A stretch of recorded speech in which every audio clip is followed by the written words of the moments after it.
second reading, St. Francis and his companion Bernardo opened to, said, take nothing with you for the journey. And so Francis and Bernardo understood that, this means we have to trust completely in God. We don't bring all of our stuff with us as we begin to walk this life as Franciscans. And one way that we can grow in the trust that comes from letting God be our true companion and take care of our needs through the kindness and goodness of so many other people is that we have to live a life of prayer. Right? It's in that prayer that we let go. It's in that prayer that we grow in trust, that we surrender the fullness of who we are to God. And as Capuchins, we are kind of the contemplative branch of the Franciscan family, right?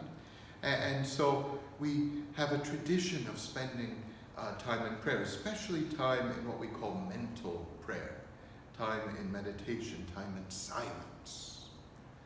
Right? We pray together as brothers, we pray the office and all this, but we also take time, sometimes an hour, 2 hours, whatever, in communal meditation, as well as taking time for our own personal meditation.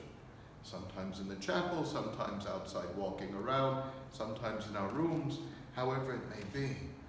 But it's important that we take that time to listen for the voice of God, the God who is always speaking to us, even though we're not always listening.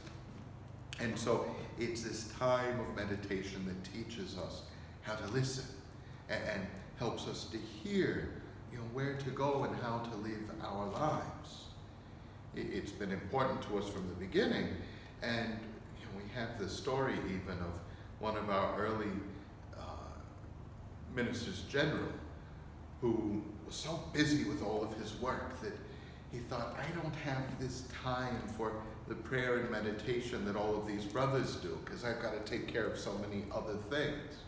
So finally he asked permission of the Pope, can I let go of my time of prayer? So that way I can take care of all of this stuff. And he gained that permission. And one of the other brothers who had been Minister General said to him, brother, what are you doing? The first one said, well, listen, he who does not cease to do good works does not cease to pray. The second brother said to him, yes, but he who ceases to pray will cease to do good works. Sadly, this is what happened, that one brother eventually left the order and left the church.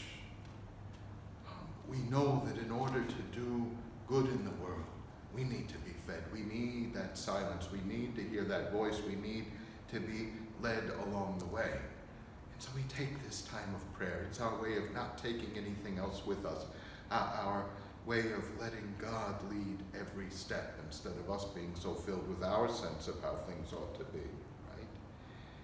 And so we learn from Francis, from Bernardo, how to continue on the journey, taking nothing with